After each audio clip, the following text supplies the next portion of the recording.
When Zak and I first decided to build here, the first thing we built was the garden. I needed it for my sanity, and he knew that. So life was better because I had a garden. That was about over 20 years ago. I gardened and was a gardener, farmer, landscaper for years, and I realized the most important thing about that is building soil. That's really what you're growing, is soil. So that's been the focus of my garden, mostly, is always building soil. And now, you know, these 20 years later, I have some nice soil in spots. So the garden grows way better than it used to in the early days, but it's still a spring garden. It's shady. I don't get a lot of sun. I get a late afternoon sun. And so I'm able to grow a lot of greens, and I focus on peas and greens and flowers, brassicas, things like that. And then I love flowers, as you'll see when you look through the garden. They're an important part of feeding ourselves. We grow most of our own food, and we have for years. And I have a resistance to going to the grocery store. I always made do with what was in the garden. That was it. I love walking out and saying, what's for dinner? And then thinking about dinner next week, oh, that'll be ready next week, we'll have that, or tomorrow.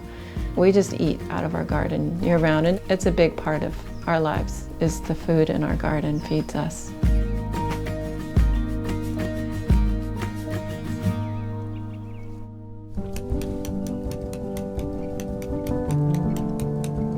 My interest in art started in high school. I discovered drawing and painting.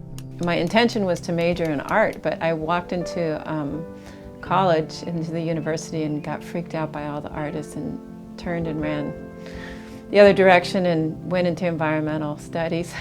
And then I didn't really pick up art again. I'd take classes every once in a while, but I got into basket weaving in my 20s, around 20.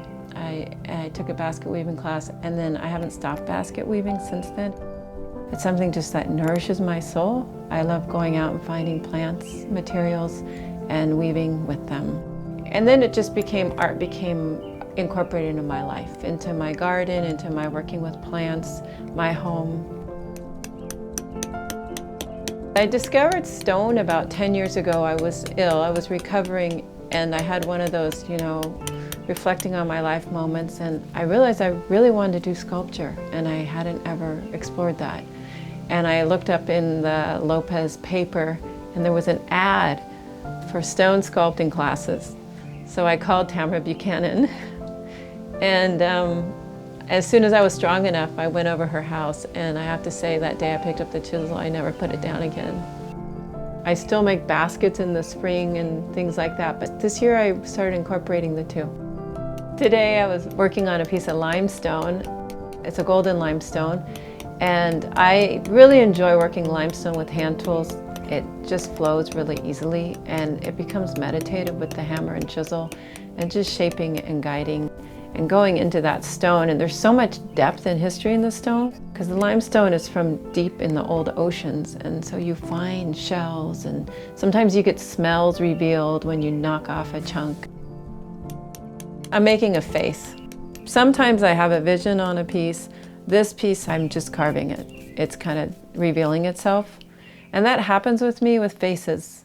I've done a few, and I might start to get a feeling of what the person might be that had this face, or something, I don't even know. So that's how I'm doing this piece. It's very intuitive as I'm carving.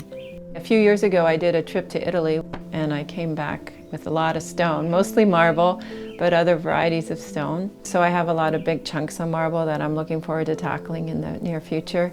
Some of the stone I find around or out on a trip, and we'll bring stuff home. I got my husband trained now. If he sees a cool rock at work or out on a hike, he'll bring it in for me.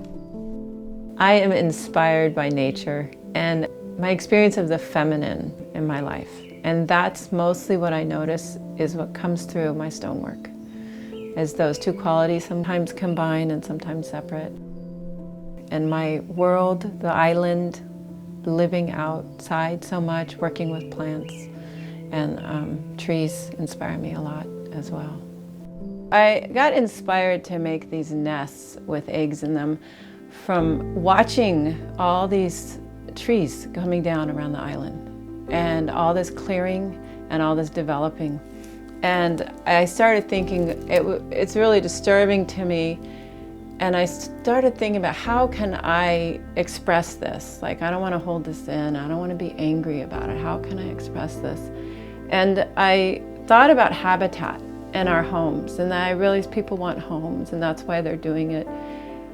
And I thought, who do we share our homes with, and what are our habitats? Like, our habitats are more than just me living in my house. There's all these other beings that are impacted by me living where I'm living. So I thought of the form of a nest as a home space, a habitat that we all can relate to.